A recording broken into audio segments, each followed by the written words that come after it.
ሰላም ጤና ይስጥልኝ የተከበራችሁና የተወደዳችሁ አድማጭ ተመልካቾቻችን ከአዱ ሬዲዮ 94.3 አህዱ መድረክ ተጀምሯል።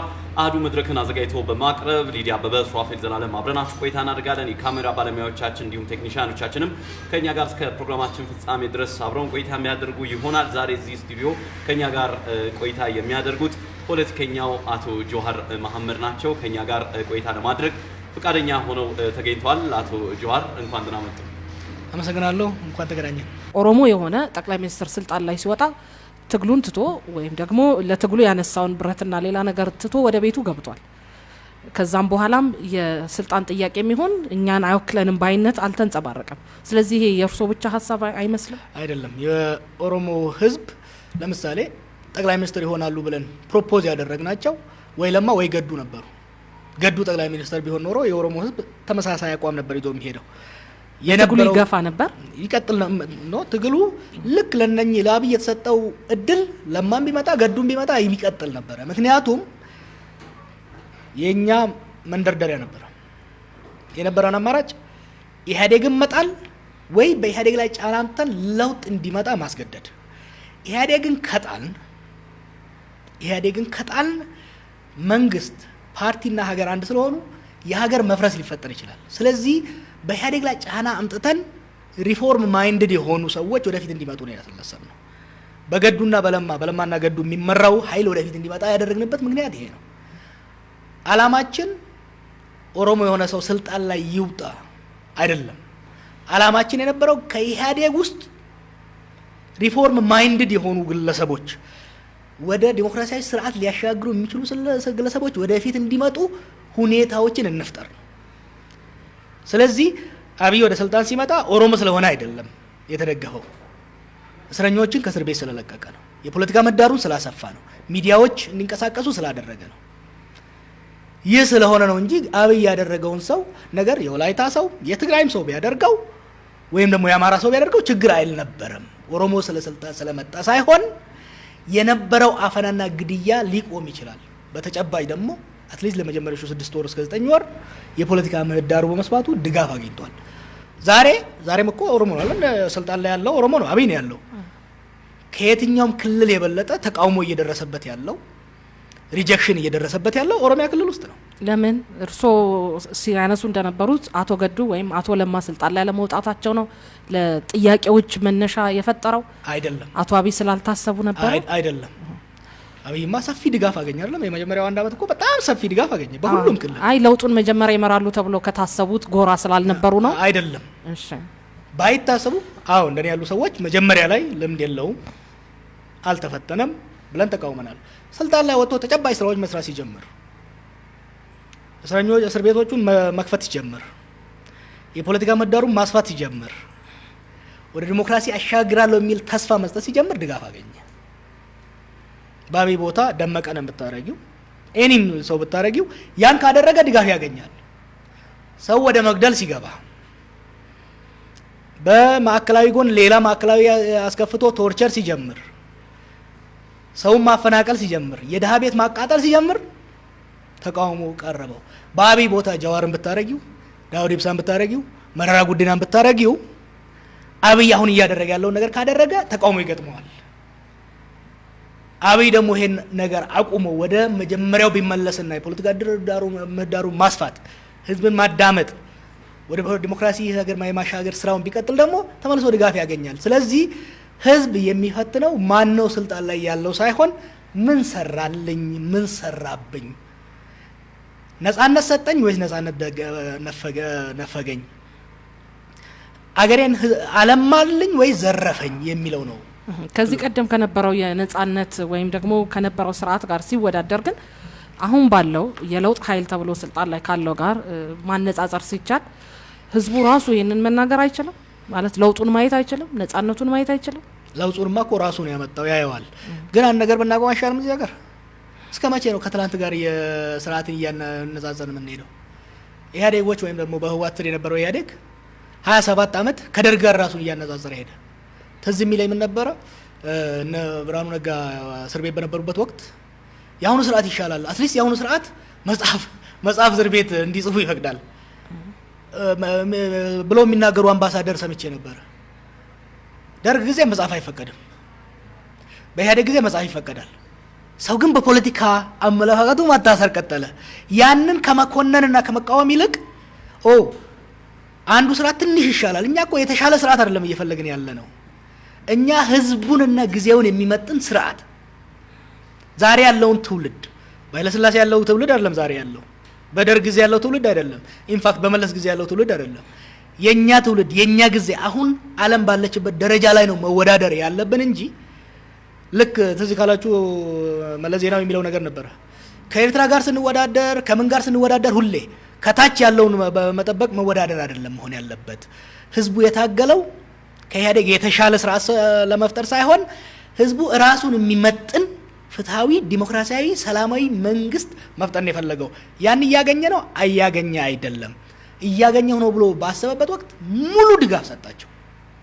ኢንፋክት እኛንም አልሰማ ብሎ ተረጋጉ፣ ይሄ ዩፎሪያ ትንሽ ቀነስ ያርግ ስንል ህዝቡ እኔ ትዝ ይለኛል መጀመሪያ አብይ ወደ ስልጣን እንደመጣ አካባቢ ሰው መገደሉን መቀጠሉን ስዘግብ አንዷ እህቴ ደውላ አንተ ምንድነው በቃ ካልተቃወምክ መኖር አትችልም እንዴ?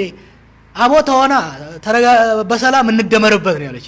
የዛኔ ያህል ተቃውሞ የነበረበት ጊዜ ነው ለኛ ራሱ በአክቲቪስት በለንበርንበት ወቅት። ዛሬ እነኛ ሰዎች ግን ተመልሰው ይሄንን ስርዓት አይንህን ላፈር ያሉበት ሁኔታ ነው ያለው። ስራው እየተለወጠ ስለሄደ ማለት ነው። እንግዲህ የፖለቲካ ውጥረታችን በእንደዚህ አይነት መልኩ እያለን ደግሞ የህልውና ጉዳያችንን የሚገዳደር ነገር መጥቷል። በተለይ የኢትዮጵያውያን ከ5 ሳንቲም ጀምሮ እየገነቡት ያለ ትልቅ ግድብ አለ። ይሄም ደግሞ በአባይ ወንዝ ላይ ነው። ከዚህ ጋር ተያይዞ በተለይ ሰሞነኛ የግብጽ ዛቻ በአክቲቪስቶቻቸው የሚሆኑ በፖለቲከኞቻቸው እንደዚሁም ደግሞ ኢትዮጵያም አቋሟን ለተባበሩት መንግስታትን ያሳወቀችበት ወቅት ላይ ስንገኝ በማህበራዊ ትስስር ገጽም በተለይ ጠይቁልን በአባይ ዙሪያ ላይ ጀዋር ምን አይነት አቋም አለው? ከዚህ ጋር ተያይዞም ደግሞ እንደ አንድ ፖለቲከኛ እንደ አንድ ደግሞ አክቲቪስትም በተለይ ግብጾች የሚፈጥሩትን ተጽዕኖ ኢትዮጵያውያን በተለያየ አይነት መልኩ እየፈጠሩ የሚገኙ በተለይ በዓለም አቀፍ ሚዲያዎችም ጭምር አቋም የኢትዮጵያን አቋም እያንጸባረቁ የተጠቃሚነትን እና የፍትሃዊነትን ነገር እያነሱ ያሉ ብዙ ባለሙያዎች ባሉበት አካሆን ፖለቲከኞቻችን ደግሞ ምንም ሚናቸው ዜሮ ሆኖ ይታያል። ከዚህ ውስጥ ደግሞ አቶ ጀዋር አንዱ ናቸው። መጀመሪያ ያን ጥያቄ መጠየቅ አልነበረብኝም። አንተን ለመተቸት አይደለም፣ በየቦታ ያዋለሁ። እንደዛ አይነት አግላይ ጥያቄ ነው። በአባይ ጉዳይ ላይ የነበረኝን አቋም ሁሉም ሰው ያውቃል። ላለፉት 10 ምናምን ዓመታት ጥያቄው ለምን ይነሳል? ከባያዝ ከሚነሳ የመጨረሻ የአያቴ ስም መሐመድ ከመሆኑ ነው የሚነሳው። አደገኛ አጠያየቅ ነው። መስተካከል አለባቸው ይሄን የሚያቀርቡ ሰዎች። ሰሞኑን በመንግስት ሚዲያም ስላየሁት ትክክል አይደለም። ኢትዮጵያ ውስጥ በብሔራዊ ማንነት ላይ ክርክር አለ፣ ልዩነቶች አሉ። በብሔራዊ ፖሊሲ ላይ ልዩነት አሉን። በብዙ ነገሮች ላይ በብሔራዊ ሉዓላዊነት እና በብሔራዊ ጥቅም ላይ ድሮም ልዩነት ኖሮ አያውቅም። በእኔ እድሜ ያየሁትን ልንገርህ። የኤርትራና የኢትዮጵያ ድንበር ግጭት ሲነሳ ግጭቱ ፕራይመሪሊ በህወሓትና በሻዕቢያ መካከል መሆኑ እየታወቀ ዋነኛ የነበሩ የኦነግ ደጋፊዎች ናቸው ባድመ ሄደ ያለቁት። ይሄን ማወቅ መቻል አለብን። የጣሊያን ሲመጣ የኦሮሞ ህዝብ በጣም እየተጨቆነ በነበረበት ወቅት 5 ዓመት ወጥሮ የታገለው የሸዋ ኦሮሞ ነው። በአባይ ጉዳይም ላይ አንደኛ ይሄ ታሪካዊ ሂደት መረዳት አስፈላጊ ነው። ሁለተኛ የአባይ ጉዳይ የብሔር ተውና የሀገር ጉዳይም አይደለም። የሎወር ሪፔሪያን እና አፐር ሪፔሪያን የታችኛው ተፋሳሽ እና የላኛው ተፋሳሽ ጉዳይ ነው። አልሲሲ ምንም ያህል አንድ ሰው ያፍቅረው፣ ግብጽ ምንም ያህል ያፍቅረው፣ አቀማመጡ አሰፋፈሩ ከላኛው ተፋሰስ ከሆነ በኢትዮጵያ ውስጥ ካለ፣ በኤርትራ ውስጥ ካለ፣ በዩጋንዳ ውስጥ ካለ፣ በእነኚህ በ10 ሀገራቶች ውስጥ ካለ ከላይ ካሉት ሱዳን ሰምዌር ኢን ሚድል ወደድክም ጠላህም አቋምህ ከኢትዮጵያ መንግስት ጋር ነው የሚሆነው። ምክንያቱም የውሃ ጉዳይ ነው። ውሃው ከየሰፈሩ ነው የሚመነጨው። ወደ ግብጽ ሄዶ ግብጽ በሞኖፖሊ ልትይዘው የምትፈልገው ውሃ በተለይ ኢትዮጵያ ውስጥ ከጅማ ነው የሚወጣው፣ ከዱባቦር ነው የሚወጣው፣ ከወለጋ ነው የሚወጣው፣ ከዚህ ከጀማ ከሸዋ ነው የሚወጣው፣ ከጣና ነው የሚወጣው፣ ከየቦታው ነው የሚወጣው። አሁን ኤርትራ ሳትቀር ሳትወድ በግድ ምንም እንኳን በህወሓት ጊዜ ራሱ ትንሽ ተወላውል እንጂ ፈንዳሜንታሊ ከኢትዮጵያ ጋር ነው የምትቆመው። ስለዚህ የናይል ጉዳይ የአይዲዮሎጂ ጉዳይ አይደለም፣ የፈጣሪ ጉዳይ ነው። ፈጣሪ ከላይ አድርጎ እስከፈጠረን ድረስ ያንን የፈጣሪ የሰጠንን ሀብት ደግሞ በነበራት ታሪካዊ የበላይነትና አሁንም በሀያላን ጋር ካላት ቅርበት የተነሳ ልትከለክለን ትፈልጋለች። ዛሬ አብይ የኛ የምንለው የምንቀርበው ሰው ተውና ከመለስ ዜናዊ ጋር እየታገልን ፉሊ እንደግፍ ነበር። ዛሬ ትችት የሚያቀርቡ ሰዎች እኮ ከግብጽ ጋር ሲሞዳሞዱ የነበሩ ነበሩ። በዛ ወቅት እኛ ኖ ከግብጽ ጋር የሚደረግ ማንኛውም ግንኙነት ብሔራዊ ጥቅምን ፈንዳሜንታሊ የሚጎዳ ለአንድ ጊዜ ሳይሆን ዘላቂ ስህተት ስለሚሆን ከመለስ ዜናዊ ጋር መቆም አለብን ብለን በተደጋጋሚ በቪኦኤ በጀርመን ሬዲዮ በስንት ጽሁፍ ስጽፍ ነበር። እኔ ብቻ አይደለሁም፣ ብዙ ምሁራኖች የኦነግ አመራር ውስጥ የነበሩ ሰዎች መለስ ዜናዊን ደግፈውታል ግድቡ ልስራ ሲል። ምክንያቱም ስለ ግድቡ ብቻ አይደለም፣ ግድቡ ቤኒሻንጉል ስለሚሰራው ነው። ያ አይደለም እኮ እዛ ውስጥ የሚወጣው ውሃ አይደለም። ውሃውን መያዝ ከቻለ ፈንዳሜንታሊ ለዘመናት ተነፍገን የነበረውን የውሃ መጠበቅ መብታችን እናስጠብቃለን። ይሄ ግድብ አንዴ አሁን ሰሞኑን የምናደርገው ካምፔን አለ፣ ግድቡ መሞላት አለበት የምንለው አንዴ ግድቡ መሞላት ከተጀመረ ይሄ የነሱ ጥጋብ፣ ይሄ የነሱ አካሄድ አይሰራም። ስለዚህ ተመልሰው ፍትሃዊ ወደሆነ ድርድር ሊገቡ ይችላሉ። ስለዚህ የኔም አቋም ያንተም አቋም የሷም አቋም የማንኛውም እውነተኛ ፖለቲካን የሚያስብ የህዝብ ጥቅም የሚያስብ ማንኛውም ዜጋ በዚህ ላይ ልዩነት ሊኖረው አይችልም። አሁን ያለው ፕሮፓጋንዳም ስህተት ነው። ኢህአዴጎችም ከዚህ በፊት ያደርጉ የነበሩት ፕሮፓጋንዳ ስህተት ነው። አሁን ብልጽግናዎች የሚያደርጉትም ስህተት ነው። ተቃዋሚውን ለምሳሌ ህወሓት ላይ የሚደረገው ጣት ቀሰራ ትክክል አይደለም።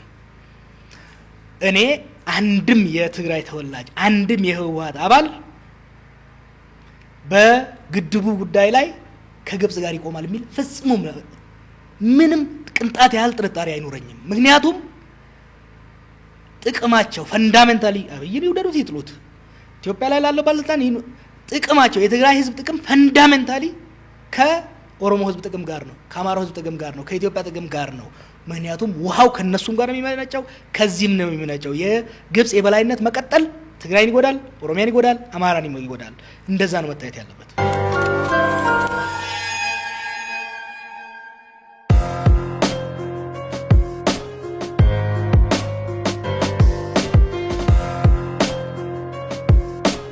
እርስዎ እያነሱ እንዳሉት እውነትም ከግብጽ ጋር የሚደረግ ማንኛውም ወዳጅነት ወይም ደግሞ ኢትዮጵያን ለመክዳት መታሰቡ ራሱ ብሔራዊ ጥቅምን ይጎዳል የሚለው ሀሳብን ብዙዎች ቢረዱትም እያነሱ እንዳሉት ህወሓት ወይም ደግሞ በዛ ወገን ያለው ሰው ለግብጽ ወግኗል የሚሉ ትችቶች እንደሚነሱት ሁሉ እርስዎንም የሚያነሱ አሉ። ከግብጽ ጋር ይሰራሉ፣ ለግብጽ ይወግናሉ በሚሉ ሀሳቦች የታጠሩ አመለካከቶች አሉ። እዚህ ላይ ምን ይላሉ?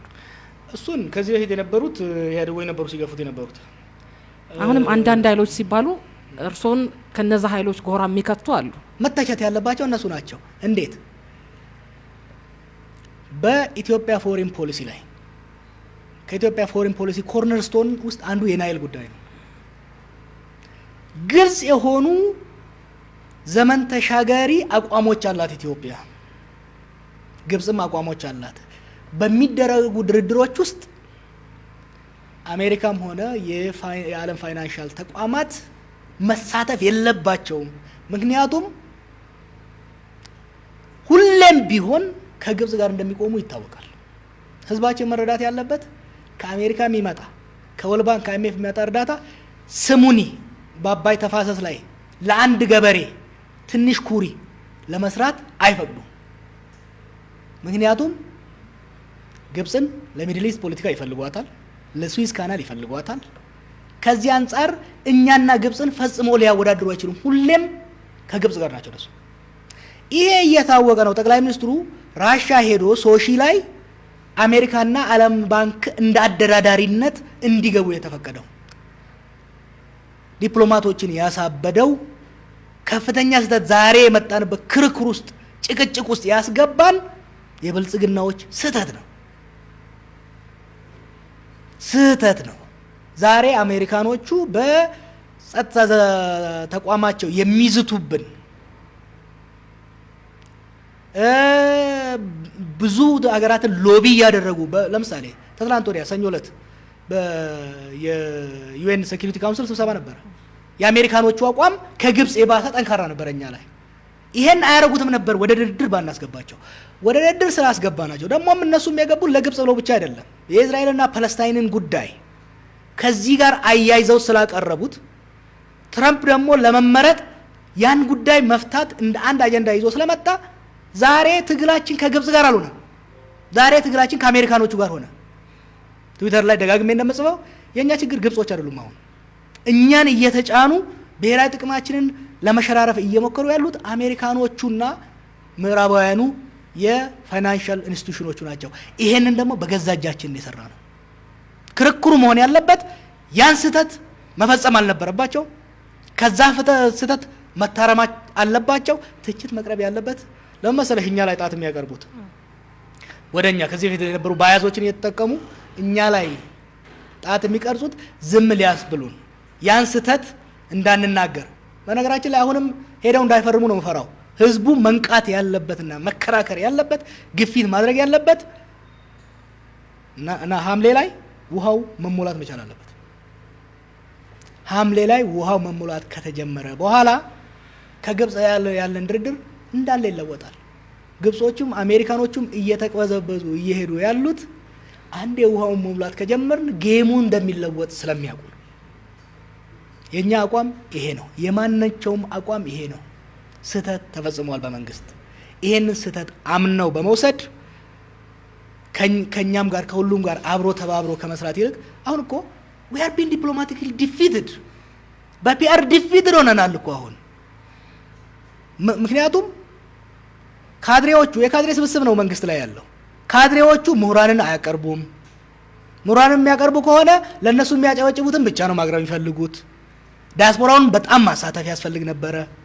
አሁን ዲያስፖራው ትንሽ ስራ የተሰራው ትናንትና ያወጣውን የብላክ ኮከስ በኮንግረስ ውስጥ ያለው ያወጣው እንደዛ አይነት ስራዎች መስራት ይቻል ነበረ። ዲያስፖራውን በማግለል አዋቂም በማግለል ተቃዋሚም በማግለል አይቻልም። ግብጾች ነጋዴው ሳይቀር አይተሽ እንደሆነ ምሁሩ ሳይቀር አልሲስን አይን ይጥፋ የሚለው ሰው ሳይቀር ሰፊ ዘመቻ እያደረጉ ነው ያሉት። እኛም በአቅማችን እያደረግን ያለ ነው። እኛ እዛ ስንጋፈጥ ግን ከኋላ የሚወጉን ከሆነ ችግር ነው የሚፈጥረው። ስለዚህ ከግብጽ ጋር ሰርተዋል ወይም ይሰራሉ የሚለው ሀሳብ በዚህ አካሄድ ለምን ይመስላል? እስቲ ልጠይቅሽ፣ ለምን ነው ይሄ ጥያቄ የሚነሳው? ያው ቀደም ብሎ ብለዋል። ይሄ ጥያቄ ለብርሃኑ ነጋ ሲነሳ አላየሁትም። ቀደም ብሎ መግቢያችን ላይ ህዳሴው ግድብ ጥያቄ ሲጠየቁ ያነሱትን ሀሳብ ኤግዛክትሊ። ምክንያቱም መቆም አለበት። አሁን ትናንት ወዲያ አዲስ ዘመን ላይ ነው የሆነ ነገር ላይ ወጣል። ግብጽ የኢትዮጵያ ሙስሊሞች ለመያዝ የምታደርገው ሙከራ ግብጽ እኮ የሙስሊም የክርስቲያን የሚል ነገር የላትም ናይል ላይ። ውሃውን እኮ የሰርቫይቫል ጥያቄ ነው ለነሱ። እንዲህ አይነት ተራ ህዝብን ለማግለል የሚደረግ ኢስላሞፎቢያን ለመጠቀም የሚደረግ ጨዋታ ነው ይሄ። እኔን ብዙ ጊዜ ስለ ሃይማኖቴ መናገርም አልፈልግም ብዛው ስለሌለው፣ ግን ለትንንሾቹ መሐመዶች ማሰብ መቻል አለብን። አሁን ሰሞኑን በአረብኛ ቋንቋ ከፍተኛ ዘመቻ እያደረጉ ያሉት መሐመዶች ናቸው እዚህ ሀገር ውስጥ። ኢንፋክት በናይል ላይ በጣም ገፍተው እየሄዱ ያሉ አድቮኬቶች ዛሬ በአረቡ ላይ ጫና እያደረጉ ያሉት የሙስሊም ልጆች ናቸው። ምንድን ነው የሚሰማቸው? አንድ ሰው አህመድ ስለሆነ ጀማል ስለሆነ ብቻ ለዚች ሀገር ያለው ሎያሊቲ እንዲጠየቅ ማድረግ ክህደት ይመስለኛል። ክህደት እኔን ምንም አያመጣም፣ እኔ ላይ የሚያመጣው ነገር የለም። ግን ለሌላው የሚደረገው ከበደ በሆነ አሁን አልጠየቅም፣ እኔ ተሾመ በሆነ አልጠየቅም። ምክንያቱም የኔ ሪከርድ እኮ በጣም ክሊር ነው። እና አብይ መኖራቸው ሳይታወቅ ከነመለስ ዜናዊ ጋር ከውጭ ጉዳይ ሚኒስቴር ጋር በዚህ ጉዳይ ላይ ስጽፍ ስናገር ዲያስፖራው ይሄ የወያኔ ተላላኪ ላይ ነበረ። በናይል ጉዳይ ላይ ስጽፍ ዛሬ ከብልጽግና ጋር የሚያሽቃብጡት ዲያስፖራ ሰዎች ይሄ የወያኔ ተላላኪ ኖ፣ ወያኔን እንጥላለን፣ ወያኔን እንታገላለን፣ ብሔራዊ ጥቅማችንን ግን እናስጠብቃለን፣ የውስጥ ትግል ይቀጥላል፣ የውጪ ጥቅማችን የሚጻረር ኃይል ጋር ግን መሰለፍ የለብንም ብዬ በመከራከርበት ወቅት ሲያብጠለጥሉኝ የነበሩ መለስ ዜናዊ ነው በስኮላርሺፕ ልቆት ያስተማረው ሲሉ የነበሩ ሰዎች ዛሬ ደግሞ ተገልብጠው እነሱ የብሔራዊ ጥቅም አስጠባቂ እኔ የብሔራዊ ጥቅም ሻጭ አያረጉትም ነበር እኮ ነው የምልሽ። የኔ ስም ተሾመ ቢሆን ኖሮ አደፍርስ ቢሆን ኖሮ ደውድን ዱት ግን ህወሓቶችም ከዚህ ጋር ተዳምረው እየተጠቀሱ ነው ያሉት። እንደ ግለሰብ እርሶ ቢነሱም አሁን ባሉት ያነሱ ባሉት አስተሳሰብ ውስጥ ቢቃኝም ህወሓቶች ከሃይማኖት ወይም ደግሞ ከሌላ አመለካከት ጋር ባይቆራኝም እየተነሳ ነው ያለው። ስለዚህ ትክክል አይደለም ነው የምልሽ። አደርጉትም መለስ ዜናዊ እኮ የጀመረው ግድብ ነው። ትግራይ ውስጥ የመለስ ዜናዊን ያህል የሚመለክ ሰው የለም። ዛሬ ከፍተኛ ድጋፍ ያለው ሰው ነው። የመለስ ዜናዊ ሌጋሲ ነው። በነገራችን ላይ ህወሓቶች ያጠፉት አለ በግድቡ ጉዳይ ላይ። መለስ ከሞተ በኋላ ጀነራሎቹ ዘርፈዋል ግድቡን። መለስ ዜናዊ በህይወቱ ቢኖር ኖሮ ይረሽናቸው ነበር። መለስ ዜናዊ ስታገል ነው በእድሜ ህይወቴን ያሳለፍኩት። መለስ ዜናዊ ግን በብሔራዊ ጥቅም ላይ የሚደራደር ሰውም አልነበረም፣ የሚጠረጠርም ሰው አልነበረም። የራሱንና የራሱን ቡድን የበላይነት ገንብቷል ኢትዮጵያ ውስጥ። ግን ለዚች ሀገር ከሰራት ውስጥ አንዱ ትልቅ ነገር ይሄንን ግድብ እዛ ቦታ ላይ መስራቱ ነው። ይሄን ግድብ በሚስጥር በከፍተኛ ፍጥነት ነው የሰራው። አንድ የትግራይ ሰው አንድ የህወሓት ሰው በዚህ ግድብ ላይ ከግብጽ ጋር ተደራደረ ከተባለ 2 ቀን ትግራይ ውስጥ አያድርም። ይበሉታል ህዝቡ። ስለማውቀው ነው ህዝቡን። መለስ ዜናዊ ለነሱ ምን ማለት እንደሆነ አውቃለሁ። ያ ብቻ አይደለም።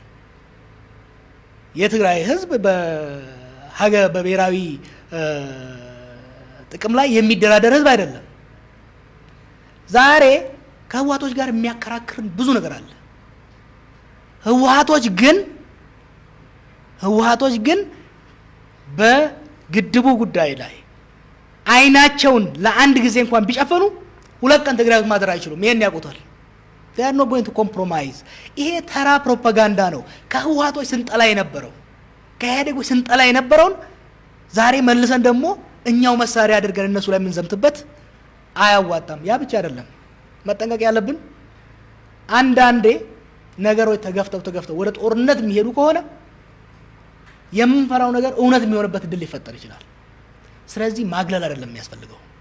ህወሓትንም ይሁን ይሄን ፓርቲም ይሁን ይሄን ግለሰብ በዚህ ጉዳይ ላይ ማግለል፣ መጠርጠር፣ ጣት መቀሰር ሳይሆን ሰብሰብ አድርጎ አቅፎ እንዴት በጋራ አብረን የጋራ ጥቅማችንን እናስጠብቅ የሚለው ላይ መንወያየት እንጂ ጣት መቀሰር፣ ስም ለማጥፋት መሞከር እንደኔ ብሔራዊ ጥቅምን የሚጎዳ የውስጥ አቅማችንን የሚያዳክም። ባለፈው ብየዋለሁ። ግብጽ 3 ስትራቴጂ ነው ያላት በናይል ላይ። አንደኛ የኢትዮጵያን የውስጥ ግጭቶች ማባባስ ማዳከም ነው። ያ ሲሆን ምክንያቱም በውስጥ እንጣላ ስንጋጭ አቴንሽኑም ሪሶርሱ አይኖረንም፣ ውሃውን ማልማት አንችልም። አንድ ሁለተኛ ከጎረቤቶቻችን ጋር እኛም ማጋጨት ነው። ከጎረቤቶቻችን ጋር ስንጋጭ ጎረቤቶቻችን ትደግፋለች፣ እኛም ሪሶርሱን ፎከሱም አይኖረንም። ሶስተኛ የዓለም አቀፍ ተቋማትን በተለይ ፋይናንሻል ተቋማትን በጫና በማድረግ ለኛ የፋይናንሻል ድጋፍ እንዳያደርጉ ነው። የመጨረሻውን ምንም ማድረግ አንችልም። የመጀመሪያዎቹን 2ቱ ግን እንችላለን። የውስጥ ሽኩቻችን የውስጥ ግጭታችን ሽኩቻ ይቀጥላል ወደ ግጭት እንዳይሄድ፣ በተለይ ደግሞ ጦር ወደሚያማዝዝ እንዳይሄድ። ጦር ወደሚያማዝዝ ከሄድን በጣም ቨልነረብል ነው የምንሆነው። ይሄ ላይ እንግዲህ የእናንተ አይነቶቹ ፖለቲከኞች ሚና ከፍተኛ ነው፣ በጣም ከፍተኛ ነው። ከዛ የበለጠ ግን የመንግስት ሚና በጣም ከፍተኛ ነው። መንግስቱ ኃይለማርያም ኢትዮጵያን በመውደድ ከሱ የሚወዳደር ሰው አልነበረም። እዚህ ውሃ ላይ ምንም ያልሰራው ጦርነት ላይ ተወጥሮ ስለነበረ ነው። መለስ ዜናዊ እኮ ይህን ስራ መስራት የቻለው ሪሌቲቭሊ ስቴብል የነበረ ሪሌቲቭሊ የተረጋጋ ሀገር ስለነበረ ነው። ልጨርስልሽ። የውስጥ ጉዳያችንን በተለይ በመንግስት ውስጥ ያሉ ሰዎች ተቃዋሚውንና በእነሱ የተለየውን ሀሳብ መግፋት፣ ማንጓጠጥ፣ በጠላትነት መፈረጅ ግብጾችን እንጂ የሚጠቅመው እዚህ ማንም አይጠቅም። አንድ ከጎረቤቶቻችን ጋር ያለን ግንኙነት በጣም እየተበለሻሸ መጥቷል። ባላንስ ማስጠበቅ አልተቻለም። ዝርዝር ውስጥ አልገባም። ባላንስ ማስጠበቅ አለመቻሉ ሱዳንን አሳጥቶናል። ለምሳሌ ሶሺ ላይ ሄደው ሲደራደሩ ጠቅላይ ሚኒስትሩ ሱዳንን አላማከሩም። ሱዳኖች መዋዠቅ የጀመሩት በዚህ ምክንያት ነው። ጎረቤቶቻችንን ጠበቅ አድርገን መያዝ፣ ያሉ ጉዳዮችን መፍታት፣ ሶሾ ኢኮኖሚክ ኢንቴግሬሽንን ማጠናከር። ከኬንያ ጋር ያለን ጉዳይ ጥሩ አይደለም፣ ዛሬ ማሻሻል ያስፈልጋል። ከጅቡቲ ጋር ያለን ጉዳይ ማሻሻል ያስፈልጋል። የውስጥ ጉዳያችንና የጎረቤቶቻችን ጋር ያለንን ጉዳይ በቁጥጥራችን ስር ካዋል ነው ሰላማዊ እንዲሆን ካደረግ ነው ሶስተኛው ነው የዓለም ፋይናንስ። እሱ ምንም ማድረግ አንችልም። መለስ ይሄንን የተረዳው ለዚህ ነው ግድቡ በራሳችን አቅም ሊሰራ ይገባል ብሎ የሄደበት። ይሄን ግድብ መስራት መጨረስና ውሃው መሙላት ፈንዳሜንታሊ ጂኦፖለቲክሱን ይለውጠዋል። ከግብጽ ጋር ያለንን ግንኙነት ብቻ ሳይሆን ከዓለም አቀፍ ተቋማት ጋር ያለንን ግንኙነት ይለውጠዋል። ስለዚህ የፋይናንሻል ተቋማቱ ስር 7 ቢሊዮን ሰጡን 9 ቢሊዮን ሰጡን ብለን ከማሽቃበጥ ይልቅ ግድቡን ጨርሶ ውሃ ሞልቶ መሄድ። ይሄን ለማድረግ ደግሞ የውስጥ ፖለቲካ ሽኩቻችንን ወደ ግጭት እንዳይሄድ ጣት መቀሳሰሩን መቀነሱ ይሻላል።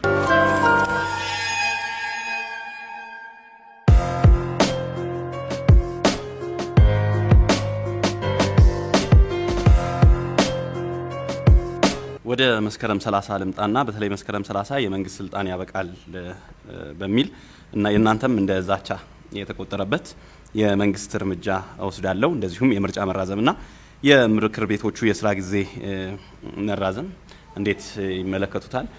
የእናንተስ ዛቻ ነው ወይ? መስከረም 30 ዛቻ አይደለም፣ የፖለቲካዊና ህጋዊ ክርክር ነው ያቀረብነው። ምክንያቱም በህገ መንግስቱ መሰረት ስልጣን የሚያዘው በምርጫ ብቻ ነው። ምርጫ ከተባለ ከዚህ በፊት የነበረው አትሊስት የይስሙላም ቢሆን ያ የተመረጡበት የ5 ዓመት ጊዜ ያበቃል። ምርጫውን ለማራዘም የሚያስችል ሂደት የለም በህገ መንግስት ውስጥ። ስለዚህ ከመስከረም 30 በኋላ ሊኖር የሚችለው መንግስት በስምምነት ላይ እንጂ ያለው መንግስት ብቻውን መቀጠል አይችልም ከመስከረም 30 በኋላ የሚል መከራከሪያ ነው ያቀረብነው። እኛ ብቻ ያቀረብነው አይደለም፣ እነሱ ሲያቀርቡት የነበረውን እኮ ነው የደገምነው። እነሱ ከዚህ በፊት ሌሎች የተለያዩ ድርጅቶች ምርጫው ይራዘም፣ አገሪቷ ለምርጫ ዝግጁ አይደለችም፣ ምርጫው ይራዘም በሚሉበት ወቅት ምርጫው መራዘም የለበትም፣ ልናስረዝም አንችልም፣ ህገ መንግስታዊ አይደለም፣ ህገ መንግስታዊ አይፈቅድልንም፣ ከመስከረም 30 በኋላ በምንም አይነት ምርጫ ማራዘም አንችልም፣ ሎለስ ስቴት ነው የምንሆነው ሲሉ ነበር። እኛም የደገምነው ልክ እነሱ ከዛ በፊት 6 ወር በፊት ሲሉት የነበረውን እነሱ ምርጫን ላለማራዘም ሲጠቀሙበት የነበረውን መከራከሪያ ነው ያቀረብነው እንጂ የዛቻ የሌላ ነገር አይደለም። ህገ መንግስታዊ ክርክር ነው ያነሳ ነው፣ የተሸነፉበት ክርክር ነው። እርምጃ እንወስዳለን ተብሎ ነበር። እንደዛ አይነት ዛቻማ የትም አይሰራም። ልክ እናስገባለን ያሉት የት እንዳሉ እናውቃለን። መግደል ይቻል ይሆናል፣ ማሰር ይቻል ይሆናል። ምክንያቱም መዶሻ የያዘ ሰው ሁሉም ነገር ሚስማር ይመስለዋል ባለፈው እንዳልኩት። ከዛ ውጭ ግን ተቀባይነታቸውን የሚያስረዝም ህጋዊነታቸውን የሚያስረዝም ምንም አይነት መንገድ የለም። ያኔ ሲከራከሩ ነው የነበሩ ለምሳሌ የህግ ባለሙያዎች ብዙ ነገር ተከራክረው ለህገ መንግስት አስታራዊ ኮሚሽን ሄደው ቃል የሰጡት የህግ ባለሙያዎች ሳይቀሩ አሁን በጣም ተጸጽተው የገዢውን ፓርቲ አካሄድ ምን እንደሆነ አሁን ተረድተዋል። የዛሬ 2 ወር አካባቢ የተለያየ አመለካከት ሊኖር ይችላል። ዛሬ ግን በአብዛኛው ሰው መካከል የተካሄደበት ሂደት ህጋዊ እንዳልሆነ፣ ለሀገር እንደማይጠቅም፣ ገዢው ፓርቲ በራሱ በሚቆጣጠረው ምክር ቤት የራሱን ስልጣን ያራዘመበት ይህ ህገ መንግስታዊ ፖለቲካዊም ያልሆነ ፖለቲካዊ ውጤትም የሌለው እንደሆነ ሁሉም ሰው የተስማማ የመጣበት ይመስለኛል። ምንድን ነው መፍትሄው? መፍትሄው ከዚህ በፊትም ስንለው እንደነበረው የሚያዋጣው ስምምነት ነው። በነገራችን ላይ ኢህአዴጎች አንድ የተሳሳቱ ነገር አለ። የሽግግር ወቅት ላይ ነው ያለ ነው። ሰሞኑን ተውት እንጂ የ2 ዓመት የሽግግር ወቅት ነው ያስቀመጥ ነው። ሰው አሁን እነሱ እንደሚረሱት አይደለም፣ ተደራድረን የገባንበት ነው። ቅድም አንስቼልሃለሁ። ኢህአዴግን ከመጣል በተለይ አብዛኞቹ ፖለቲካ ድርጅቶች ወይ እስር ቤት በውጭ ሀገር በነበሩበት ወቅት ኢህአዴግን መጣል ስርዓት ማፍረስ፣ ሀገር ማፍረስ ይሆናል ብለን ስላሰብን ኢህአዴግ ውስጥ ሪፎርሚስት የሆኑት መጥተው 2 ዓመቱን እንደተመረጠ መንግስት ሳይሆን በህዝብ እንደ ባላደራ መንግስት እንዲቀጥል ነው ኃላፊነት የሰጣቸውና አብይ የባለ አደራ ጠቅላይ ሚኒስትር ነው።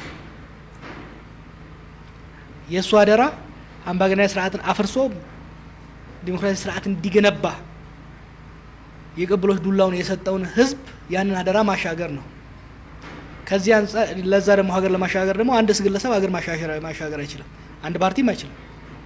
ሽግግር ሲባል የተለያየ አመለካከት የተለያየ ፍላጎት ያላቸው ቡድኖች ተደራድረው በጋራ የሚስማሙበት ሮድማፕ ማለት ነው። መጀመሪያ ነገር የጀመሩት የጋራ ፍኖተ ካርታ እና ማዘጋጀት ላይ እምቢ በማለታቸው ነው። አሁን ደግሞ ፕሮፌሰር መራራ እንደሚለው የፈጠራዊ ጣልቃ ገብነት መጥቷል። ይሄንን ጊዜ በአንድም ተቃዋሚ አብይን ውረድልን እዛ እንቀመጥ ያለው ሰው የለም። የስልጣን ጥያቄ አይደለም እየተነሳ ያለው። ኮሮና ባለበት ወቅት ላይ ያለውን ጊዜ በጥሞና እንጠቀምበት። ቅቡልነት ያለው የማያገዳድለን ሀገር ወደ ብጥብጥ የማያደርስ ምርጫ ለማካሄድ እንስማማ፣ እንደራደር፣ እንወያይ።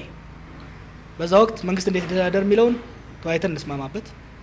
ምርጫው መቼ ይካሄድ የሚባለውንም አሁን እኮ ባሉት መሰረት ኮሮና መቼ ያበቃንም ፓርላማው ነው የሚወስነው። ምርጫ መቼ የሚካሄድም ፓርላማው ነው የሚወስነው። ፓርላማው ደግሞ ሙሉ በሙሉ በአንድ ፓርቲ ቁጥጥር ስር ያለ ነው። ያ ብቻ ሳይሆን በተሰረቀ ምርጫ የመጡ ሰዎች የተሞሉበት ፓርላማ ነው። ይሄ ሀገር ለመገንባት ሀገር ለመሻገር ዲሞክራሲያዊ ስርዓት ለመገንባት አይጠቅምም። ከዛ ይልቅ የዩ ፓርቲም እንደ አንድ ፓርቲ ተቃዋሚዎችም የተለያዩ ፓርቲዎችም አብረን ቁጭ ብለን ስምምነት ላይ እንድረስ። የሚያዋጣው ይሄ ነው። ይህን ካላደረጉ ከትግራይ ጋር የገቡትም ችግር እየተባባሰ ነው የሚሄደው።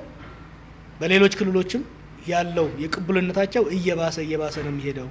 ይሄ ለእነሱ መስሏቸው ሊሆን ይችላል። ኢህአዴጎችም ከኢህአዴግ አንድም ይመስለው ነበረ። ሄዶ ግን ለእነሱም ለሀገር የሚጠቅም አይመስለኝም። ከማን ጋር ነው ግን ስምምነት ነው መደረግ ያለበት?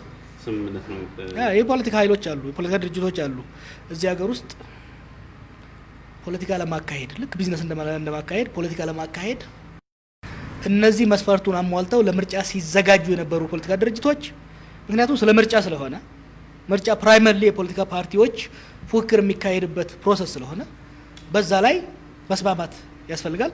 ገዢው ፓርቲ፣ ተቃዋሚው፣ የተለያዩ ፓርቲዎች አብረው ቁጭ ብለው በምሁራንና በሌሎች ቴክኒካል ድጋፍ ሊሰጥ ይችላል።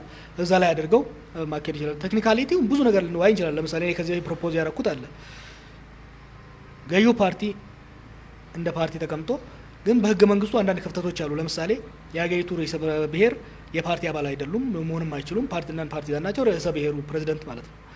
ርዕሰ ብሔሩ ኮንቪን የሚያደርጉት የድርድር መድረክ ተዘጋጅቶ በዛ ድርድር ላይ መስማማት ይቻላል። ሀገር መገንባት ከተፈለገ ይሄ የሚቻል ነው እና ድርድሩ በፖለቲካ ድርጅቶች መካከል የሚሆነው። በቅርቡ ባደረጉት አንድ ቃለ ምልልስ ላይ ስለ ስልጣን ወይም ስለ ኃላፊነት በተጠየቁት ጥያቄ መሰረት ምርጫን የተመለከተ ሀሳብ አንስተው ነበረ። ያ ሀሳብ ላይ ምሁራን ሳይመርጡኝ ስልጣን አልቀበልም የሚል አውድ ያለው ንግግሮ ተደምጧል። የእርሶ ደጋፊዎች ምሁራን ብቻ ናቸው?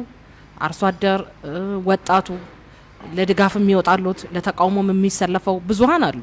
ስለዚህ በምሁራን ብቻ የሚደገፍ አይነት የፖለቲካ አስተሳሰብ ነው የሚያራምዱት። እንደዛ አላልኩም። እንደዛ ያልኩበትንም አላስታውስም አልልምም። እንደዛ አይደለም። በህዝብ ሳልመረጥ በምሁራን ሳልመረጥም ይላሉ። ተመልሶ ማስታወስ ይቻላል። አላልኩም። በድሙጋ ህዝብ ነው ያልኩት። አይ ቲንክ በአባይ ሚዲያ ጋር ያደረኩት ኢንተርቪው ከሆነ አይደለም፣ ከኤልቲቪ ጋር ያደረጉት ኢንተርቪው ላይ ነው አይመስለኝም። እንደዛ ልልም አልችልም። ምክንያቱም ምሁራን ብቻቸውን ድምጽ የሚሰጡበት የምርጫ ሂደት እዚህ ሀገር የለም፣ የትም ሀገር አይኖርም። በምሁራን በመረጥም ራሱ አልቀበልም። ምክንያቱም ጥያቄውም ለዛ ነው የተነሳው። መወከል የምፈልገው ውክልና ማግኘት የምፈልገው ከወረዳዬ ነው። ፕራይመሪሊ ህገ መንግስቱ እኮ ግልጽ ነው። አንድ ተመራጭ ለሶስት ነገሮች ተጠሪነቱ ለሶስት ነገሮች ይላል። አንደኛው ለመረጠው ህዝብ፣ በእኛ ምርጫ ስርዓት ደግሞ የዲስትሪክት የምርጫ ወረዳ ህዝብ ማለት ነው። ሁለተኛው ለህገ መንግስቱ ነው። ሶስተኛው ለህሊናው ነው። ከዚህ አንጻር ልመረጥ የምችለው መመረጥ የምፈልገው መጀመሪያ በዛ ዲስትሪክት ነው። ከዛ በተለያየ ቦታ ከየተለያዩ ወረዳ ተመርጠው የሚመጡት ፓርላማ ከሆነ የሚሄደው 547ቱ፣ ክልል ከሆነ የሚሄደው 534ቱ ኦሮሚያ ላይ ያሉት ሊመርጡ ይችላሉ። ከዛ ውጪ ምሁራን ተሰብስበው ተመርጫለሁ። ከዚህ ቤት እኮ የኦሮሞ ጥናት ማህበር ፕሬዚደንት ነበርኩ። ምሁራኖችማ መረጡኝ። ለምሁራን ተቋም ከሆነ መወዳደረው በምሁራኖች እመረጣለሁ። የኦሮሞ ጥናት ማህበር ወይ የኢትዮጵያ ጥናት ማህበር እዛ ላይ መመረጥ ከፈለኩ ኦፍ ኮርስ ምሁራኖች ናቸው የሚመርጡኝ። የፖለቲካ እንቅስቃሴ ውስጥ ወይም ደግሞ ህዝብ ስልጣን እንዲሰጠው ነው ሊያ ሊሆን አይችልም። በህዝብ ብቻ ነው። ስለዚህ ወኪሎ ሁሉም ማህበረሰብ ነው ህዝብ ነው። ምክንያቱም ምርጫ ሲካሄድ ከ18 ዓመት በላይ የሆነው ነጋዴው፣ ምሁሩ፣ ሼኪው፣ ቄሱ፣ ሴቱ፣ ወንዱ ያደርጋል ግዴታ ነው። እሺ ስለ ምርጫ እያነሳን ያለ ነው። ምርጫ ሲታሰብ ደግሞ የፖለቲከኞች የራሳቸው የሆነ አስተሳሰብ ምን ላይ ነው የሚለውንም ህዝብ መለካት ይፈልጋል። ስለዚህ በዲሞክራሲ መርሆች ምን ያህል እንደሚያምኑ እታገልለታለሁ ስለሚሉት ህዝብ መብትና ነጻነት ደግሞ ተረዱኝ ሊሉት የሚፈልጉት ሀሳብ እሱንም እንዲነግሩንና ሌሎች ደግሞ ምን አይነት ፍላጎት ወይም ደግሞ ምን አይነት ለሰዎች የሚሰጡ ክብርን ደግሞ በምን ያህል መልኩ ነው ሊገልጹት የሚችሉት ከቅርብ ወይም ደግሞ ከግል ድሎ ባሻገር ደግሞ ለረጅም ጊዜ የሚሰጡት ስለ ሰላምና ነጻነት ያለው አስተሳሰብ። ምክንያቱም እርስዎ ሲታሰቡ ሰላም የሚባለው ነገር ፈጽሞ አይታሰብም። ነውጥ፣ አመጽ የሚባሉት ነገሮች ነው ተከትለው የሚመጡትና ወደ ምርጫ ቢገቡ ሊመረጡ ይፈልጉ የሚመርጡት ህዝብ በእነዚህ አውዶች ላይ ምን አይነት ምልከታ እንዲኖረው ነው የሚፈልጉት? የአመጽ ጥያቄ ሁለተኛ ሲመጣ ነው። አዎ አምጸናል፣ አሳምጸናል። ፍትሃዊ ያልነበረ ስርዓት ነበረ። በሰላማዊ መልኩ ለመታገል የሚፈቅድ ስርዓት አልነበረም። በሰላም ለመታገል የተሰለፉትን እስር ቤት ሲከት ከሀገር ሲያስወጣ ነበረ። ኢንጀስቲስ ኮመን በሆነበት ስርዓት ውስጥ ሪቤሊየን ቢካምስ ዱቲ። አፈና፣ ጭቆና፣ ግድያ መንገዱ ባደረገ መንግስት ላይ ማመጽ ሞራላዊ በምድርም በሰማይም ተቀባይነት አለው። በማመጻችን ደግሞ ይችን ሀገር ጠቀምናት። ገለታ ቢስ ወይም ደግሞ ምስጋና ቢስ እየሆነ ነው ሰው እዚህ ሀገር። 5000 ወጣቶች ራሳቸውን ሰውተው አመጸው ዛሬ አመጽ እንደ ሐራም የሚቀርብበትን ግን በኢትዮጵያ ወንጀል ህግም አመጽ ወንጀል ነው። አመጽ መጥራትም ማሳመጽ አመጽ ወንጀል የሚሆነው ከአመጽ ውጭ ያሉ መንገዶች ክፍት ከሆኑ፣ ሰው መንግስትን መተቸት ሲችል፣ ሰው መንግስትን በሰላማዊ መንገድ መቃወም ሲችል ካመጸ ወንጀል ነው። ሰው አንቺ ጋዜጠኛ ነሽ፣ ሱሉልታ ላይ የሚደረግን የመሬት ዘረፋ ስታጋልጪ ከታሰርሽ ያን ገበሬ አደራጅተሽ ማታገል ሁለተኛው ምርጫ ነው የሚሆነው ማለት ነው። ይሄንን በር ዘግቶ ወደዛኛው በር ለምን ሄድሽ የሚለው ነገር አያዋጣም። ቆይ ለውጥ መጣ፣ የኖቤል ሽልማት እኮ ተገኘበታል እዚህ ሀገር። ያን ለውጥ እኮ ያመጣው አመጽ ነው። በልመና አልመጣም።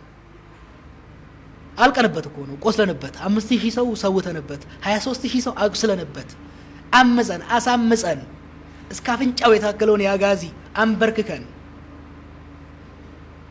ያም ደግሞ ሀገር ማፍረስ ብንፈልግ ቅድም አልኩት እኮ ስልጣን ጥመኛ ምናምን እንደሚባለው ወይ ደግሞ አመጽ ሀራራ ቢሆንብን ኖሮ ሰውን ሲገሉ የነበሩት ሲያስገድሉ የነበሩት ሰዎች እራሳቸው ስልጣን እንዲቀጥሉ አናረግም ነበር። አላማችን የተሻለ ስርዓት፣ አዲስ ስርዓት፣ ፍትሃዊ ስርዓት እንዲመጣ ከኛ ቀጥሎ ያለው ትውልድ እንዳያምጽ፣ አመጽ አስፈላጊ እንዳይሆን ሀገር እንዲቀጥል ስለፈለግን ከስርዓት ውስጥ ይሻላሉ ተደራድረን ነው። ይሄንን ብዙ መናገር አልወድም። ከህዋቶች ጋር ተደራድረን ነው ስልጣን የለቀቁት። አቅማችንን ታያየን፣ መቀጠል እንደማይችሉ አዩ። 3 ምሽግ ነበራቸው። ክልሎች ላይ ያለውን ምሽግ አፈረስ ነው። አዲስ አበባ ላይ ያለውን ምሽግ ከበብ ነው። ከዛ ዊዝድሮ አደረጉ። ይሄን ሁሉ በስትራቴጂ ተመርተን አመጽ ብቻ ሳይሆን ስትራቴጂክ የሆነ በዲሲፕሊን የተመራ ለምሳሌ ብዙ ጊዜ ዝም ብሎ ተራ አመጽ ራየት አይደለም ያደረግነው። ተራ አመጽ ቢሆን ኖሮ ኦሮሚያ ውስጥ የነበረው የትግራይ ተወላጅ አደጋ ላይ ሊደርስበት ነበር። አንድ ሰው አልተጎዳም። ስለዚህ አመጽ የሚፈጥረው ዛሬም ብቻ አይደለም።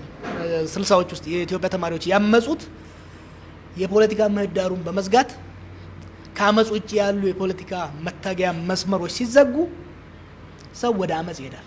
ግን ምን ተሞክሮ ተዘግቶ ነበረ? እዚህ ሀገር ምን እንዳለ የፖለቲካ አክቲቪስቱ በሙሉ እስር ቤት አልነበረም? ሌላውን በ92 ላይ ኦነግ ገብቶ ሲሳተፍ ነበር። ቢሮ ውስጥ እኮ ነው። ቢሮ ውስጥ አመራሮቹ ተገለውበት መጨረሻ ላይ ለቆ ወጣ። ታዩ 2005 ወይም ደግሞ 97 እነ ብርሃኑ እነ ኃይሉ ሻውል እነ መረራ በሰላማዊ ለመታገል ገቡበት። ምርጫውን ስለተሳተፉና ስላሸነፉ እስር ቤት ገቡ። ከዛ አይደለም እንደ እነ ብርሃኑ አመጽ የገቡት ወደ ኤርትራ እኮ የገቡት ያመጹ ነበር። እነ ብርሃኑ ያ መንገድ ቢቀጥል ኖሮ ያ ሰላማዊው መንገድ ቢቀጥል ኖሮ ያመጹ ነበር። አያመጹ። እዚህ ሀገር የፖለቲካ ምህዳሩ ተዘግቶ መንግስትን የተቸ አማራጭ አደረጃጀት ይዞ የቀረበ ስለታፈነ፣ ስለተገደለ፣ ስለታሰረ፣ ስለተዘረፈ ሰው አመጸ። አመጽን የሚወልደው ጭቆና ነው። ህዝብን ተነሽተሽ አመጽ ብትይው አያመጽም። በራሱ አንቺ ስላልሽ ብቻ አያመጽም። ፕሮፓጋንዳ ሰውን የሚያሳምጽ ይመስላችኋል? ህዝብ ሌላ መንገድ ካጣ ብቻ ነው የሚያመጽው። አመጽን የሚያስቀር ጭቆናን ማስቀረት ብቻ ነው።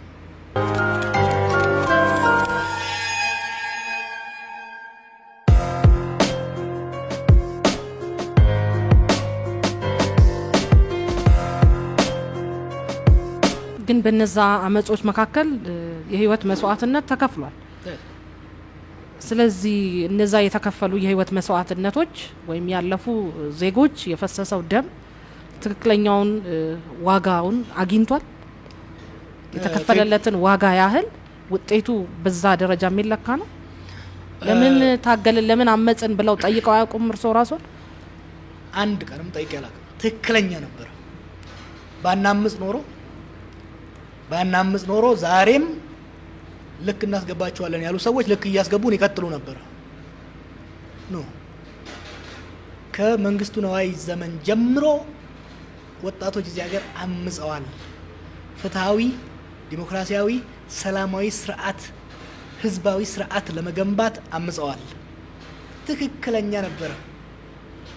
ማንኛውም ትውልድ እሱን የሚመጥን መንግስት፣ እሱን የሚመጥን ስርዓት ለመገንባት ይፈልጋል። ያን ስርዓት ለመገንባት በሚያደርገው ሙከራ ላይ መንገድ ሲዘጋበት መንገድ ለማስከፈት ያምጻል። በዛ አመጽ መስዋዕትነት ይከፍላል። ያሰበውን ያገኛል። በአንድ ትውልድ ላያገኘው ይችላል። ግን በዛ ወቅት ማመጹ ትክክል ነበረ። የሚቀጥለው ትውልድ ደግሞ ከዛ ትውልድ የተረፈውን እያሟላ ይሄዳል። አቶ ጀዋር እንደ ልብ የሚናገሩት ማንም ምንም አያመጣም ብለው የሚያስቡት ቄሮ ስላለ ነው። ከዚሁ ጋር ደግሞ ሁለተኛ ተያይዞ እንዲመልሱልኝ የሚፈልገው ቄሮን አቶ ጀዋር አቅም አሳጥተውታል ብለው የሚያስቡ ወገኖች አሉ። እኔ ከተወለድኩ ጀምሮ የልቤን ስናገር ብቻ ነው ትዝ የሚለኝ። ያደግኩት በጣም ጭቆና የነበረበት እንዲሁም ደግሞ ከፍተኛ የነጻነት ትግል ሲካሄድ የነበረበት ቦታ ነው። ከልጅነት የወረስኩት ጭቆናና የነጻነት ትግልን ነው። ወይ በነጻነት እታገላለሁ ወይ ሞታለሁ እንጂ ጭንቅላቴና ቀብሬ ምላሴና ስሬ ሎሌ ሆኜ መቀጠል አልፈልግም። እዚህ ሀገርም ስገባ ፈጣሪና ህዝቤን ተማምኜ ነው የመጣሁት። ህዝቡን እተማመናለሁ፣ 100% እተማመናለሁ። ፈጣሪን፣ ህዝብን። ከዚህ ውጪ የምፈራው ፈጣሪና ህዝብን ብቻ ነው። ወደ ትግል ስገባ መስዋዕትነት እንደሚኖር፣ ችግር እንደሚኖር አውቄ ነው። ገና እኮ 10 ዓመት ምናምን ሲሆነኝ ነው ታጋይ የቀበርኩት እኔ። አሁን ባለፈው ሰፈሬ ሲሄድ እላው ላይ የተከልነው ዋርካ ትልቅ ሆኖ አግኝቼዋለሁ። ወደ ትግል ስንገባ ለጭፈራ ወይም ለዳንስ አልገባንም። መስዋዕት አስፈላጊ ከሆነ አስፈላጊውን ሁሉ መስዋዕት ከፍለን ለውጥ ማምጣት አለብን። እድለኛ ነኝ። ብዙ ቦታ ሄጄ ተምሬያለሁ። ብዙ ዓለም አይቻለሁ። አንድም ቀን ግን ስለ ራሴ አስቤ አላውቅም። አንድም ቀን እያንዳንዷን ቅጽበታዊ ጊዜ አሜሪካ ሄጄ በ2 ወር ውስጥ አሜሪካ ሲሄድ አንድ ሰው አላውቅም ነበር። የኛ ሀገር ሰው በ2 ወር ውስጥ የወጣቶች ማህበር ነው ያደራጀሁት። ምክንያቱም ፈጣሪ ከዛ በጣም ጨለማ ከሆነ አካባቢ፣ በጣም ርዛትና ጭቆና ከነበረበት አካባቢ ሲያወጣኝና አይቪ ሊግ ትምህርት ቤቶች እንድማር እድል ሲከፍትልኝ የሆነ ፐርፐዝ የሆነ ሚሽን ሰጥቶኛል ማለት ነው። ለዚህ ህዝብ እንዳሳልፍለት ነው። እኔ ገና ኤሌመንተሪ ትምህርት ቤት እያለሁ በጣም በህዝብ ውስጥ ይሄን ነበረ፣ ብዙ ነገር አዘጋጅ ነበረ። ሰው በጣም ተስፋ ነበረው በእኔ ላይ። አይ ዋንት ቱ ሄልፕ። ያንን ለማድረግ በማደርገው ነገር ላይ መስዋዕትነት ከመጣ ማንኛውም መስዋዕትነት ተገቢ ነው ብዬ ነው የማስበው። እና የቄሮን አቅም አዳክሟል የሚል ይሞክረው። የቄሮ እኮ ጀዋር አይደለም። ቄሮ ማለት ትግል የወለደ ጭቆናና ትግል የወለዱት ከትውልድ ሲሻገር የመጣ የነጻነት ትግልን የወረሰ በሚሊየን የሚቆጠር ወጣት ነው። ተዳክሟል የሚል ሰው ሄዶ መሞከር ነው። ብዙ ጊዜ አሁን ከፊት ለፊት ያለን ሰዎች ብንታሰር፣ ብንገደል፣ ብንከዳ፣ በነገራችን ላይ ከኛ ጋር የነበሩ ሰዎች ከርተው ሎሌ የሆኑ አሉ። ዳዝንት ቼንጅ ኤኒቲንግ።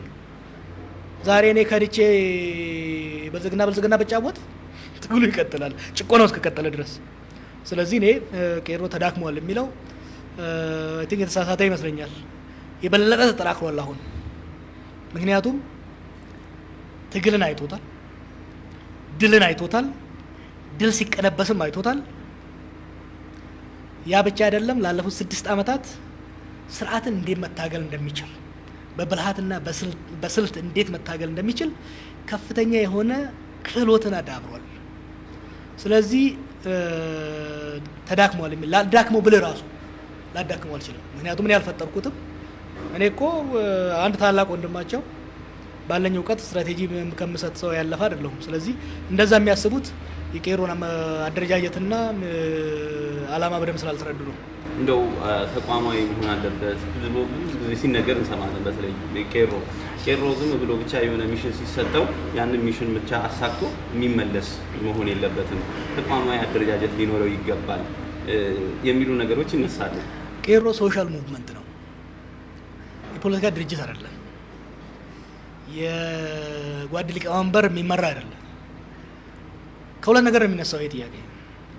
አንደኛው አቅሙ የበለጠ ይጨምራል ከኦፊሻል ከሆነ በደንብ ከተደራጀ በግልጽ ከተቋቋመ የበለጠ ስራ መስራት ይችላል የሚለው የሚያስቡ አሉ። ሌሎቹ ግን የመንግስት ሰዎች ናቸው። የቄሮን እንቅስቃሴ አመራር ሂደቱ ስለማይገባቸው ለመበጣጠስ ለመምታት ስለማይመቻቸው ሊያውቁት ይፈልጋሉ። ባለፉት 2 ዓመታት እዚህ አብረን እየሰራንም ከጀርባ ብዙ ነገር ይሰሩ ነበር። አንዳንዴ የራሳቸውን ቄሮ ለማቋቋም፣ አንዳንዴ ለመግዛት፣ አንዳንዴ ለማጥፋት። ትዝ ካለህ ገና ሳይበተኑ ኢህአዴጎች ቄሮና ፋኖ ላይ የሰሩት ነገር ነበር። ኢ መደበኛ አደረጃጀቶች መጥፋት አለባቸው። ይህ ማለት ወይ ወደ መደበኛ መምጣት አለባቸው፣ ወደ መደበኛ ከመጡ ለመምታት ነው።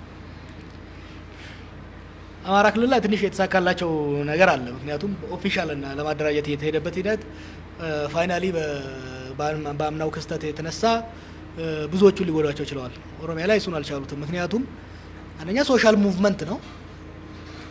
የአንድ ግለሰብ የአንድ ፓርቲ የአንድ አይዲዮሎጂ አካል እንዲሆን አንፈልግም። አንድ ላይ የሚያመጣንና አብረን የሚያሰራን የማህበራዊ ፍትህ ጥያቄ ነው። የማህበራዊ ፍትህ ጥያቄ ሲመጣ አንተ እንዳልከው አብረን እንሰራለን። የማህበራዊ ፍትህ ጉዳይ ከሌለ የተለያየ ድርጅት ውስጥ ቢዝነስ ውስጥ ያላል ዶክተር አለው የተለያየ ኃይል አለው ስራውን ይሰራል። የሚያዋጣ ስትራቴጂ ነው። ግን አሁን ቄሮ ሲታሰብ ቄሮ በተለያየ መልኩ ተከፋፍሏል የሚሉ አሉ። ለምሳሌ የጀዋር ቄሮ አለ፣ የነከሬ ቄሮ አለ፣ የነንትና የሚባል አይነት ነገር አለ እና እንደው የተከፋፈለ አይነት ቄሮ አለ ተሞክሯል። ቅድም እንዳልኩህ የኦዲፒ ቄሮ ለመመስረት ፈልገው ነበረ። በነጋዴዎች በየከተማው ያሉትን ነጋዴዎች የራሳቸው ቡድን እንዲጀምሩ ሞክረው ነበረ። በቄሮ ስም ራሳቸውን አደራጅተው መዝረፍ ምናምን ሞክረው ነበረ። የጀዋር ቄሮ የሚባል የለም። ያለው የኦሮሞና የኦሮሚያ ቄሮ አለ። ይቀጥላል። ቅድም እያለሁ የጀዋር ቄሮማ ቢኖር ኖሮ የጀዋር አቋም በዋጀቀ ቁጥር አብሮ ይዋጅቃል። ኖ ቅድም ነገርኩ። እኔ ዛሬ ተሞዳሙጄ ወደ ብልጽግና በገባ ቄሮ ትግሉን ይቀጥላል። that's the way it is designed።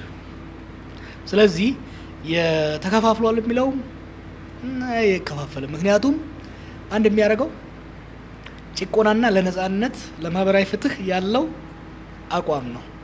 ስለዚህ ጭቆና እስካለ ድረስ the greatest unifier of the oppressed nations, the oppressed society is repression. የጭቁን ህዝቦች ዋና የአንድነት መንስኤ ጭቆና ነው። ጭቆና ባይኖር ነው ወደ ዲሞክራሲ ብንሸጋገር የፖለቲካ ምህዳሩ እየሰፋ ቢሄድ በሂደት ቄሮ የሚባል ነገር ላይኖር ሁሉ ይችላል። ምክንያቱም ጭቆና ነው የሚያመጣውና ከዛ በላይ በኋላ ሁሉም ወደ ተለያየ ፖለቲካ ድርጅት ይገባል፣ ወደ ተለያየ ማህበራዊ ድርጅቶች ይገባና ይቀጥል ነበር። አሁን ጭቆና ስለተመለሰ አንድነቱ እየተጠናከረ ነው የሚቀጥለው። ግን ምን ያስተምረው ያልፋሉ? በተለይ አሁን ቄሮ ተባለ፣ ፋኖ ተባለ፣ ዘርማ ተባለ፣ ጄቶ ተባለ እየደረስን ነው። አሁንም የተለያዩ አይነት እየሰማን ወደ ትግራይ አካባቢ ፈንቅል የሚባል መጥቷልና እንደው እንደ ሀገር እነዚህ አደረጃጀት ያው አይደሉም ሶሻል ሙቭመንት ነው ተብሏል። ይሄኛው አይነት አካሄድ እንደው እንደ ሀገር ምን ይጠቅመናል? በጣም ጠቃሚ ነው። የአምባገነናዊ ስርዓትን የሚያዳክም ማህበራዊ እንቅስቃሴ መደገፍ አለበት። ትረስት ሚ ኦን ዲስ ወን። ፋኖ አማራ ውስጥ ጠንካራ መሆን የአማራ አምባገነን እንዳይኖር ይከለክላል። የአማራን ህዝብ ጥቅም የሚሸጥ ሎሌ ተደላድሎ እንዳይኖር ያደርገዋል። የዲሞክራሲ ሩሶ ይጽፈዋል እዚህ ላይ ሌሎችም በጣም ጽፈውታል። የዲሞክራሲ ዘብ ማህበራዊ ንቅናቄ ነው። ሲቪክ ኦርጋናይዜሽን እና ሲቪክ ሙቭመንቶች ናቸው። ፖለቲካ ድርጅቶች አይደሉም። ፖለቲካ ድርጅቶች መንግስት ያስተዳድራሉ፣ አስፈላጊ ናቸው። ማህበረሰብ በሁለት የተከፈለ ነው። ፖለቲካል ሶሳይቲ እና ሲቪክ ሶሳይቲ የምንለው አለ። የፖለቲካል አደረጃጀቶች የሚሰሩት ስራ አለ፣ የፖሊሲ ጉዳይ፣ የተለያዩ ነገሮች። ለውጥ ግን የሚያመጡት የለውጥ ኢንጂንስ ኦፍ ቼንጅ የሚሆኑት ሁሌም ማህበራዊ አደረጃጀቶች ናቸው።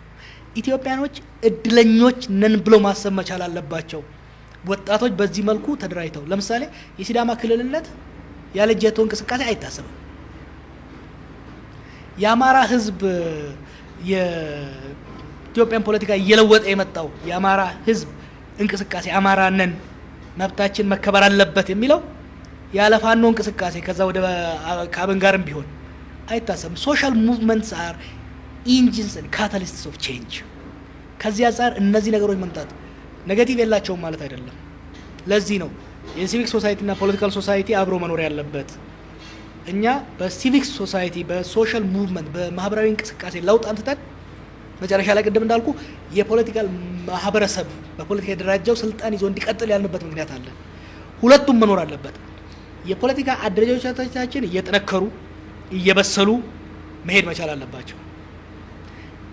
የማህበራዊ አደረጃጀቶቻችን ደግሞ እየጠነከሩ እነሱም እየበሰሉ ሁለቱ እየተደጋገፉ ነው የሚሄዱት። ለምሳሌ እንደኔ አይነት ሰዎች ወደ ፖለቲካ ድርጅቶች እንገባለን። ስንገባ ግን ያን ወጣት አፍርሰን አይደለም መሄድ ያለብን፣ ተተኪ ያስቀምጣ ነው መቀጠል ያለብን። ስለዚህ ዘርማም ይሁን ጄቶም ይሁን ባርባርታም ይሁን እዚህ ሀገር አይበገሬ የተባለውን የኢህአዴግ ስርዓት በአማጺ ተሞክሮ ያልተቻለውን በፖለቲካል ድርጅቶች ተሞክሮ ያልተቻለውን ለ50 ዓመት እንገዛለን ያሉትን በ4 ዓመት ውስጥ ያንበረከከው ይሄ ማህበራዊ አደረጃጀት ነው። ግድፈቶች ያሉ ድክመቶቹን ራሱም እየተማረ እኛም እየመከርን ምሁራኖችም እየመከሩ እያስተካከሉ መሄድ ያስፈልጋል። ግን መኮነኑ ለዲሞክራሲ ያለውን ትግል የሚያቀጭ ነው የሚመስለኝ።